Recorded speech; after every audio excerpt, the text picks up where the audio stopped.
What's good, y'all? Hope you're doing well. Today, I'm going to be talking about a couple cheapies. This is going to be a quicker video. So for me, a cheapie is a fragrance under $40. When you deal with fragrances above $40-ish, it does kind of feel a little bit like, damn, I'm losing a little bit of money. Anything below that, it might feel like, okay, if it's bad, I only spent whatever, 35, 30, sometimes even $20. So in my opinion, a cheapie is a fragrance under $40. So today we'll go over a list of 5 of them, perfect for this time of year. In most of the United States, where I'm at right now, it's going to be like 82, 83 today. But for those who are dealing with the elements of winter time, February is the worst month when it comes to winter. I know from firsthand experience. These will cut through the code.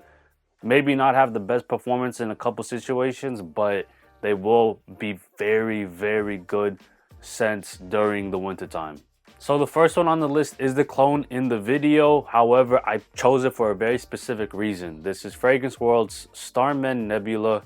This is a clone of a discontinued Terry Mugler fragrance called Pure Malt in the Amen line. It is very expensive from secondhand dealers. That sounded really, really interesting. I'm kind of juggling two balls right here. Some of the notes in here include whiskey, fruity notes, cedar, coffee, patchouli, vanilla, and amber. This is a very fruity sweet fragrance. It does have a good boozy, chocolatey quality to it as well. This, as it has aged, has turned into a very chocolatey fragrance. Even though chocolate isn't listed as an official note, this is very chocolatey. Sweet, but not overbearingly sweet. Again, the booze in here kind of tones everything down and adds a very balanced quality to the fragrance. The patchouli in here kind of adds to that chocolatey feel. It's not a really earthy patchouli, a very dirty patchouli. A good thing about this one is, even though it's a clone, this is uber cheap. That's stupid. Clones are cheap to begin with. I'm a dumbass. This is a $20 fragrance. Sometimes you find it for under $25. Sometimes as low as $19, depending where you look. It's very affordable. For a blind buy, I could definitely recommend this. Even if you don't like it, you're not out a lot of money. I wish I could confirm that this smells similar to Pure Malt. I could only take reviewers' advice and, other people on forums, but this by itself is a fantastic $20 fragrance. Next one on the list is an oldie but a goodie. A lot of people deem this very good for the holiday season. This is Burberry London for Men. It is 20 years old now. That's how long this has been around for. Got cinnamon, lavender, tobacco, guaiac wood, and originally, one of the original notes listed was port wine. This is a very warm, spicy fragrance. A little bit of boozy. It's a sweeter type of booze. It's not a very dark, boozy note. The tobacco in here is slightly sweet and a little bit earthy and powdery. But this is a fantastic warm weather wear. Cold weather wear. What the hell am I talking about? What is wrong with me today? 13 minus 50. 13 minus 50, goddamn, 47. A lot of people deem this to smell like the holidays, which is true to some extent, but you could still wear it after the holiday season. Fits perfect during these colder times. The good thing about this fragrance is you can find this at rag stores. It's very available online as well. Right around that $25 to $30-ish range. I got this from a Ross, I believe, for about $26. This is a 50 ml bottle. You could find 100 milliliter bottles for the same price on online discounters. And in my opinion, this is a great date night or intimate type of fragrance when you're going to be in close quarters with somebody or a few selected people. Fantastic stuff right here. Timeless, anybody could wear this. Let's say you're looking for a more old school type of colder weather scent. Best one right here, Jacquard Intense for the cheapie category.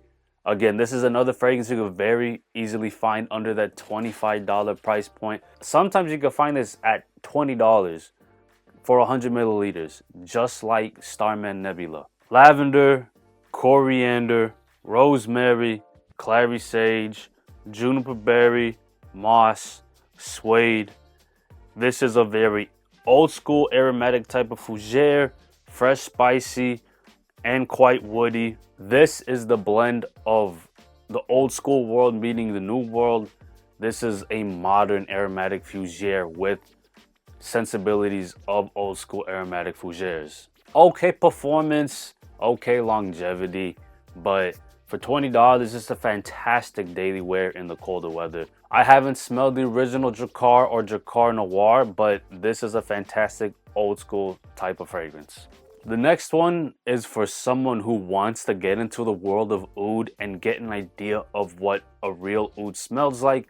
Even though this is not a real oud, this does have legitimate oud sensibility. From Banana Republic, 17 Oud Mosaic. Plum, oud, rose, pepper, cardamom, saffron, amber. The rose in here is actually quite dominant too.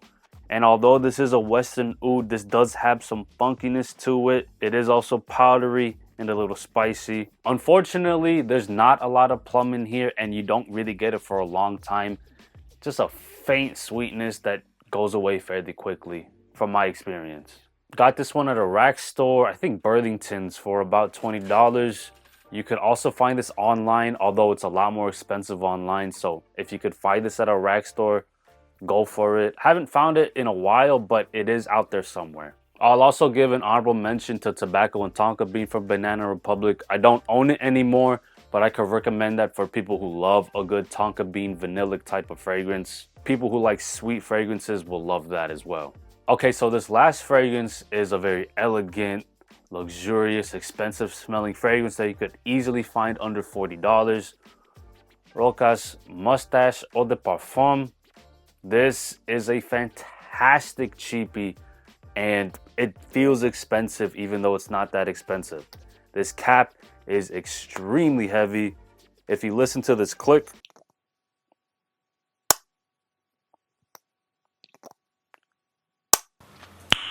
nice. Sounds expensive too. The bottle is extremely heavy and the pattern on it is very, very nice. Benzoin, rose, vanilla, pink pepper, cedar. This is inviting and very classy. This is based around benzoin and amber. It's not a traditional vanilla sweetness, but you do get vanilla type of tendencies in here. The sweetness in here is resinous, balanced out, and very, very inviting and elegant. I'm not kidding. If you threw this at someone, you would cause them serious harm. Just be careful. Even the cap alone, if you knock someone on the head with this, it would actually hurt. You got knocked the fuck out, man! Give me my goddamn money! This is a stripped down, cheaper alternative to YSL's Tuxedo.